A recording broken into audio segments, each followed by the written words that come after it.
Hello and welcome to this video. I got into the University of Cambridge to study music at King's College under a full international scholarship, which is very rare. That is to say that King's offers this scholarship occasionally to one student, so not even every year. If you want to find out more about my application process and my story of applying to King's Cambridge for music, check out this video. And if you want to find out more about what A-levels I did and the course I'm about to study, click on this video.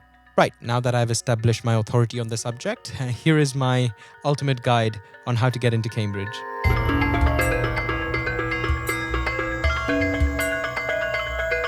Some of the tips are going to be a bit more generic, so stuff you're going to hear from teachers and other people on the internet. But I do have some spicy tips that I think help you to stand out from the crowd, and it is not something you're going to find in any other video. So without further ado, let's get into the... No, before that, you have to like and subscribe. That was the entire point. What did you think? So once you've liked and subscribed and clicked the bell icon, let's get into the video. The Cambridge application process starts pretty much like any other university, but a little earlier.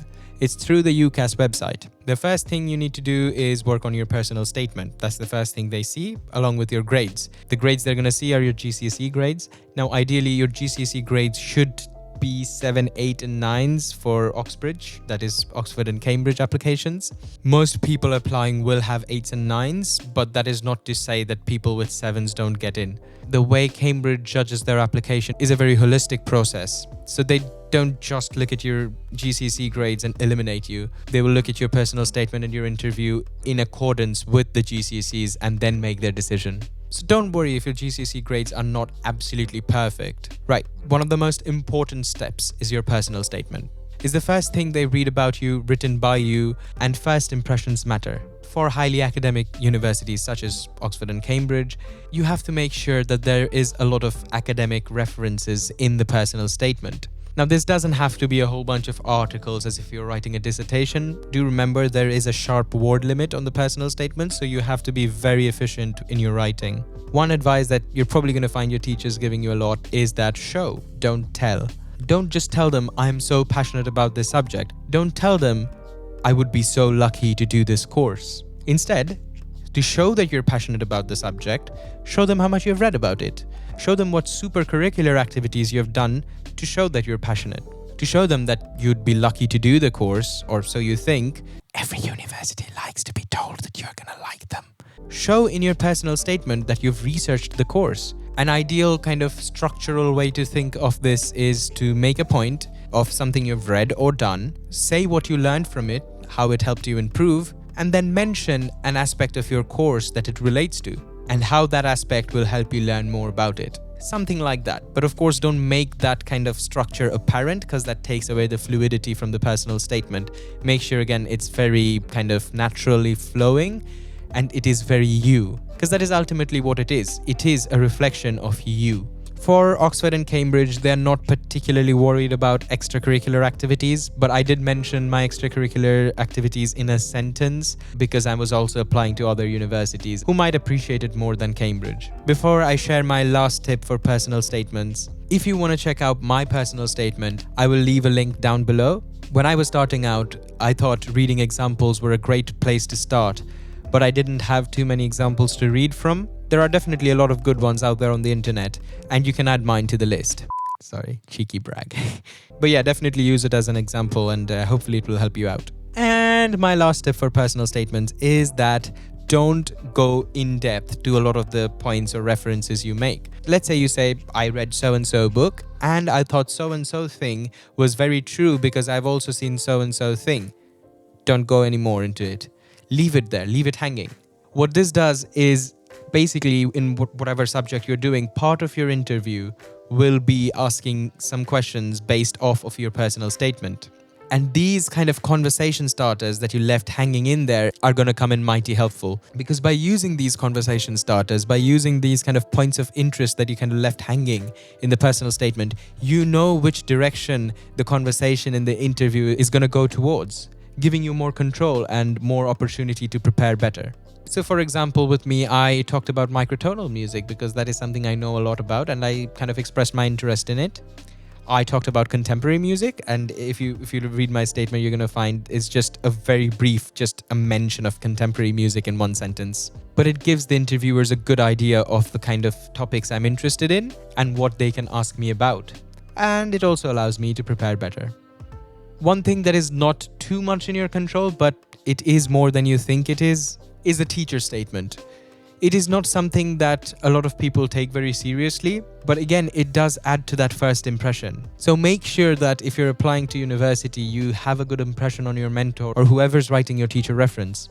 For me, I managed to have a really good relationship with my mentor, and luckily my mentor was quite great. Asterisk, mentor basically in our school was like the person who took care of your university application and guided you through the process.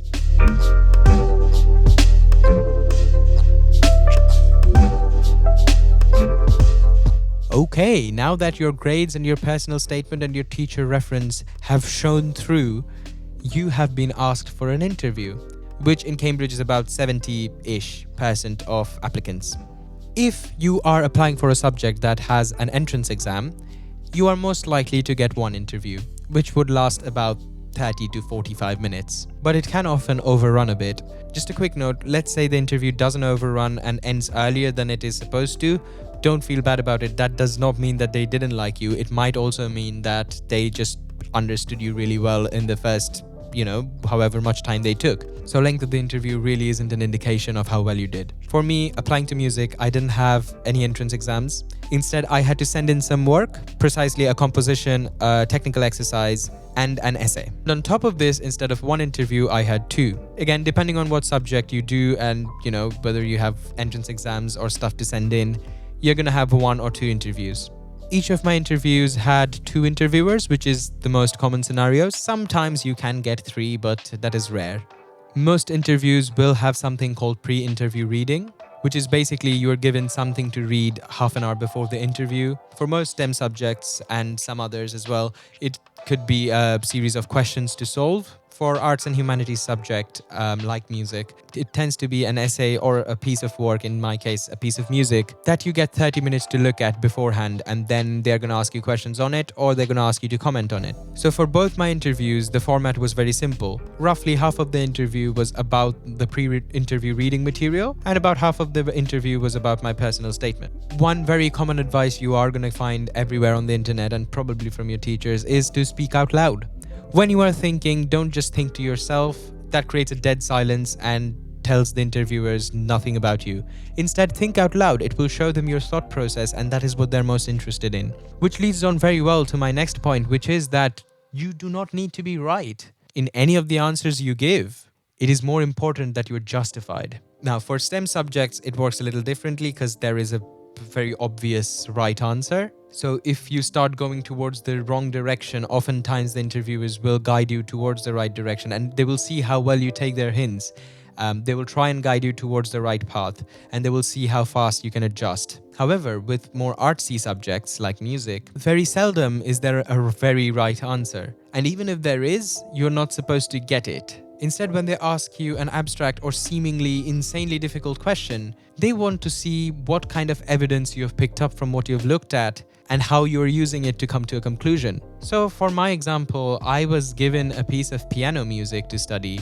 However, it wasn't written down that it was piano music. I later found out that it was. So when they asked me to comment on what was the larger piece of work this excerpt was taken from, I actually said this was a piano reduction score of an orchestral suite, something like an opera or maybe a symphony. And the reason was that even though it was two staves and it looked very much like a piano, there were some crescendos over held notes, which you can't do on a piano. How can you crescendo on a held note? And that was valid evidence to support my point that it was an orchestral reduction and not actually a piano part. My next advice is that you must listen. It is not just about you speaking out. Listen to the question carefully. If you don't understand it, don't be afraid to ask.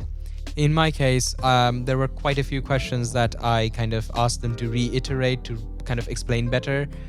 And they did so without any sign of frustration or any kind of sign that they didn't like the fact that I didn't understand it at once. One thing that I'm going to say that I didn't find anywhere before I went to the interview, and it did affect me a bit, but hopefully it will not affect you because you checked out this video, as you are about to check out some of my others, I hope. Don't feel taken aback if they move on. This is probably going to be more towards art side, but it might be in STEM subjects as well. If you haven't answered a question to its entirety and before you do so, they move on, initially I felt a bit taken aback, but essentially it means that they already know that you are on the right track and they don't want to waste time. They want to go on to a question which you find slightly more difficult, something that you're struggling with, and that is when they're going to pounce upon you. Bit harsh, but fair. The next couple tips apply more to arts and humanities subjects, but you can definitely take something away from them even if you're a STEM student. Practice arguing. Don't be afraid to argue with your family members. In fact, even sometimes when my opinion was the same as something that someone speaking said, I just purposefully went the other way to practice arguing. That is even better, because if you are arguing for a point that is against your opinion, it is harder to think logically, but it will really prepare you for being able to critically think on the spot, and that is often what happens in interviews. And now, pro tip. I think this is what got me the scholarship. I strongly believe it is. I was really proud of myself for doing this. It was not something I prepared, but I came out of the interview thinking, oh, that was amazing. I felt really good that I did it, and I still think it's definitely one of the biggest factors that got me the scholarship. But of course, I might be wrong. I'm going to find out hopefully once I'm there. I'm going to talk to the admissions tutor and I'll let you guys know. So what is the tip? The tip, again, more towards arts and humanities side, is something that I need to explain. Give me a sec. So, for my second interview, I was given an essay as my pre-interview reading material. And often when you're given an essay, which you will be if you are doing an arts and humanities subject, the first question they're going to ask you is, what did you think of it? Most people don't take this question too seriously, and quite fairly. You might say, I liked it, I thought it was insightful on so and so and so topics. And then they're going to move on to some more in-depth questions. But I took a step further, and I made a hypothesis when they asked me the question. A very strong hypothesis, a very strong statement about the essay. The essay was a speech, and I said that the speech was a piece of music. Now, in the academic world, that is a very strong statement. To say that a piece of text is a piece of music, you must have enough evidence to justify your point. And the best part, I did. In that 30 minutes, I, for some reason, felt like it was, and I had managed to gather enough evidence that I was satisfied with to think that it was a piece of music. And I think my interviewers were pretty satisfied as well. At least that's what I gathered from their facial expressions. They seemed impressed. So if you can take a step further to make a very strong statement about your essay, do so, but don't do it if you don't have the evidence to justify it. Another point that this tip proves is that don't be afraid to have strong opinions on whatever question they ask you. Strong opinions are good, as long as you can justify them. I think you're starting to notice a bit of a pattern here, aren't you? A lot of people will suggest that reference books in your personal statement. And it is a great thing. Do refer to academic books or articles or documentaries if you can in your personal statement. But what you won't find is the tip to reference books in your interview. This is a considerably harder thing to do, to come up with kind of references from books you've read. First of all, you do need to read a lot of books to be able to do this. But also, even if you've read on that spot, in that kind of high pressure moment, to come up with these references is not particularly easy. Definitely that will take some practice, so kind of start practicing before the interview. And that is that whenever you're talking about anything, try to refer books that help you make your point. I did this a few times, including when I made my very strong statement, and I think it really helps. It shows, first of all, that you're academically prepared, and it also shows how enthusiastic you are about your subject. And my final point is something you're going to hear again and again and again and again, and that is to read your personal statement before your interview and make sure that all the conversation starters and little points you mentioned were honest. Because let's say you said, I have read a book, and then you go into the interview and then they find out that you have only read part of it. That is... Make sure you know the stuff you talked about in your personal statement. Some music-specific points that I think can come in handy for your interview. The best way to prepare for the interview is to practice analyzing as many pieces as possible. Analyze harmony, analyze structure, analyze melody. For melody, you're looking at intervals mostly. Try to understand the significance of different intervals. Of course, fifths and fourths, very powerful, very heroic. Ninths, 11ths, very jumpy, very unnervy, very unsettling. Tritones, oh, spicy and scary. Sixths are yearning, Minor 6 especially is more like melancholic yearning. Same with 7s, very yearning but with a bit of unsettling in it. Minor 7s, very unsettled, melancholic yearn. Seconds are scalic, they seem fluid. Thirds are chordal, they give off chordal vibes because chords have thirds in them. And when you're thinking of harmony, think of where the tonality of the piece is moving towards. You're not going to be given anything that's polytonal or weird. For your pre-interview reading material, when you're given a piece of music, it is going to be a more traditional kind of romantic or even Baroque piece, where you're going to have some clear tonality changes, identify pivot chords, identify dominant chords, secondary dominant chords. Also, if you can create a hypothesis about the structure, do keep that in mind. Note down any repeating motifs or themes. These are, of course, repeated melodic material. Also, if any harmonic material is repeated, note that down. These will all help you make a conjecture about the structure. Now, of course, your piece will most probably not be in sonata form because it's going to be a short excerpt. So when they ask about structure, it's not going to be a direct answer, but try to kind of explain the trajectory of the piece in terms of repeated and developed ideas and where the keys are moving towards, if it comes back or if it kind of leaves off somewhere hanging. For my second interview, what I realized was it is very important to read kind of philosophical and psychological books on music, as a lot of it revolves around those kind of existential crisis-like questions, except with music. It included AI. It included the ridiculously complex topic of free will. So be prepared to talk about topics that are a bit daunting. And also, some colleges prefer performance. Find this out. Ask your college if that is what they prefer. Go to the open day to figure this out. For example, King's is very academic. They don't care whether you perform or not. Whereas colleges like Keys, as I found out from the open day, do prefer performance and would like it if you brought a piece along with you to your interview.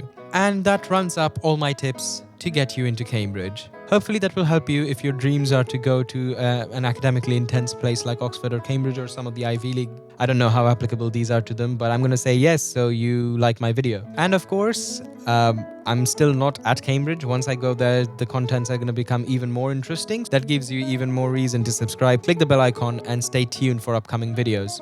They're going to be vlogs, more insightful content, more musical content. So whether musician or not, you're definitely going to be entertained. Also, a little support on the channel for free will help me a lot in making more videos in an especially intense place like Cambridge. Thank you very much for watching, and I will see you in the next video. Bye-bye.